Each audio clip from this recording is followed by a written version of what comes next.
Gerald Celente, founder of the Trends Research Institute in 1980. We're excited to hear that Dr. Paul Craig Roberts, former head of policy for the Treasury, Wall Street Journal editor, has joined the team. He announced that last week with us.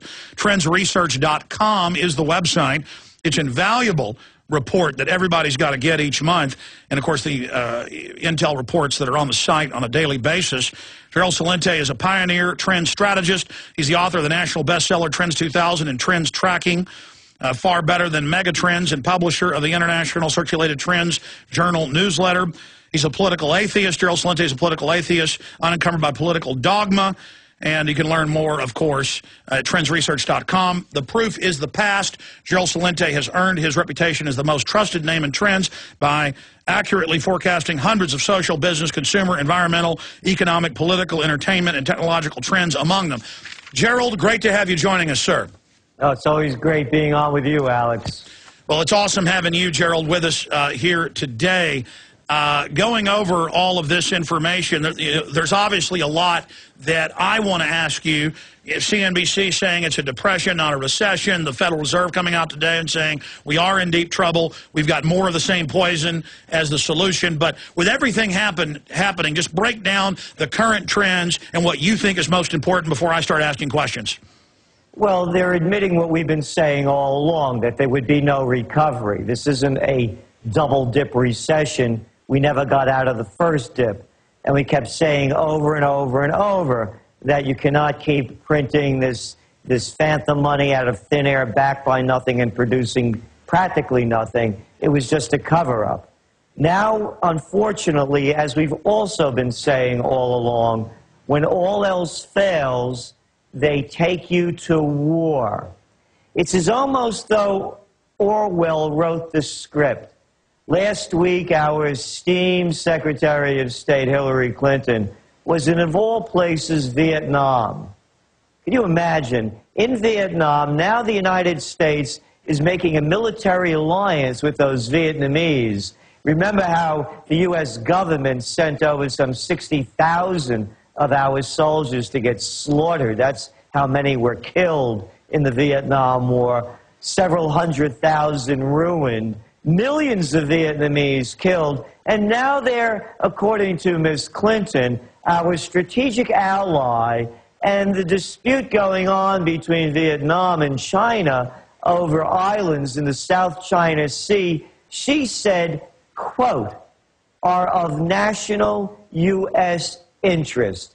No, they're not. They are, I am a national, and they're not of my interest, and I don't need her or any other flunky out there telling me what my interest is, being that I pay for this stuff. So what they're doing is they're bringing us closer into wars all over the globe. And as we heard Fidel Castro say this past weekend, the Iranians are not going to tolerate the United States or Great Britain or any other flunky ally boarding their ships to see what's on board come September. They're setting us up for war. And I want to make this really clear, Alex. Anybody that's voting for war against Iran, let them pack up themselves, their wives, and their kids and go fight the war and empty out your bank accounts and go support it. And all these people that call themselves leaders, let them lead us into war. Let Hillary and Bill and little baby Chelsea and her husband, let them go to war. Let Pelosi, let Frank, let Bonner, let Bond, let McConnell, let them go to war. If they don't go to war, if these wankers on the Council on Foreign Affairs don't go to war, as these swivel chair generals yak it up on the media, don't go to war, then there's no war. Until they go, until they put their lives on the line, end the war. The wars are bankrupting this country. I heard that other guy, that Krugman today, writing from the toilet paper of record, the New York Times, saying what's wrong with this country and what needs to be done to correct it. Not 1 inch, not 1 line of the wars that are draining the Treasury. And then you pick up today's newspaper, hey, the United States just did a $30 billion deal with Saudi Arabia. You know, that wonderful democracy over there? $30 billion worth of planes being sold. It's all a racket. F-16s. Period, paragraph. Well, Gerald, you're absolutely right. And it's in the news, but it's in the back of the paper that Israel is planning to strike Iran in the next 3 months. And you would think this would be a bigger issue because every analyst out there agrees it runs from bad to worse, at least doubling oil prices. They'll use the war as a police state crackdown. Obama will use it as a way to rally people around him going into the election. It could easily trigger terror attacks in the United States and could trigger World War III with China and Russia, with Pakistan and India. They could go to war. Most analysts agree there's a good chance World War III could start. And they're about to launch this, and it's not even a major news item. Instead, we're hearing about Lindsay Lohan. Well, again, this country's turned snooky stupid. I heard Obama on The View. I had to watch this stuff to see what he says. And that's exactly what they're talking about. The President of the United States has nothing else to do with his time than to sit down with 5 gaggling women talking about Lindsay Lohan, Mel Gibson, and Snooki. The New York Times, again, the toilet paper of record, a whole big feature on Snooki. Why do we even know this stuff? It's perfect. Bread and circuses as the empire is declining. So when we go back to Iran, and we just put out a trend alert, you got it, about why Obama won't debate with Ahmadinejad over these issues. Well, I have to tell you, subscribers to the Trends Journal criticizing us for saying that, listen, why don't they debate? And people are going to once again be led into a fake war just as they did with Bush. And they're going to do it again with Obama in Iran, and you hit it perfectly. It will be another excuse to tighten up on the police state antics that are already in place, because after all, Alex, they're just doing it to protect us. Well, I mean, look at the nation. It's disintegrating from Ohio to California. Many cities are laying off, and counties, more than half their deputies are police. LA's announcing they're not going to fix many roads and sidewalks. They're announcing massive layoffs at the state and local level. Corporations are shutting down. They admit we're going into a depression, a double-dip recession. And then meanwhile, the federal government's hiring. They're increasing wages. The defense budget's going up. They're talking about $2 trillion in additional lending by banks that'll go on the taxpayer rolls. I mean, you can see this global elite using up the treasure of the empire. We're bankrupt, and they are showing that instead of slowing down, they're accelerating us towards financial and economic and military ruin. Again, you're right, and this isn't rhetoric. We just lost Gerald's audio. Joining us via New York. We'll get that hooked back up with him right now. Was that on our end or on his end, guys?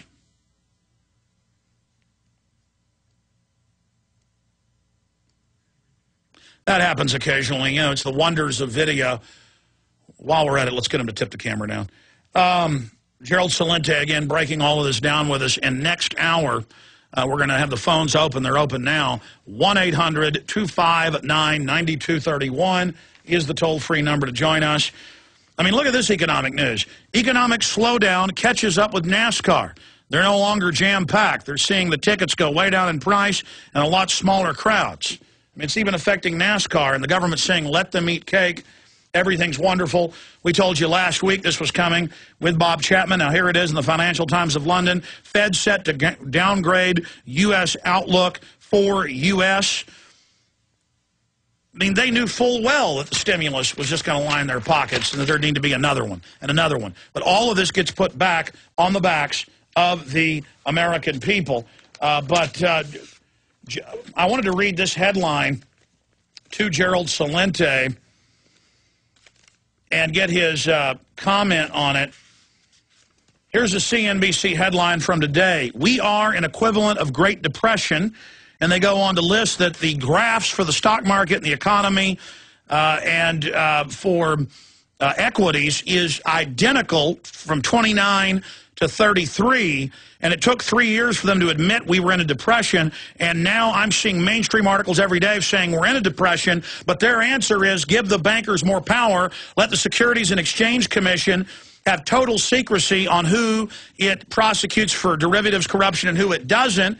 And we see the Federal Reserve setting up a new private board with even more power over the economy when they're the same group that did it. And we have Chelsea marrying this Goldman Sachs exec whose congressman father's in prison for stealing $11 million from taxpayers. And it's let them eat cake.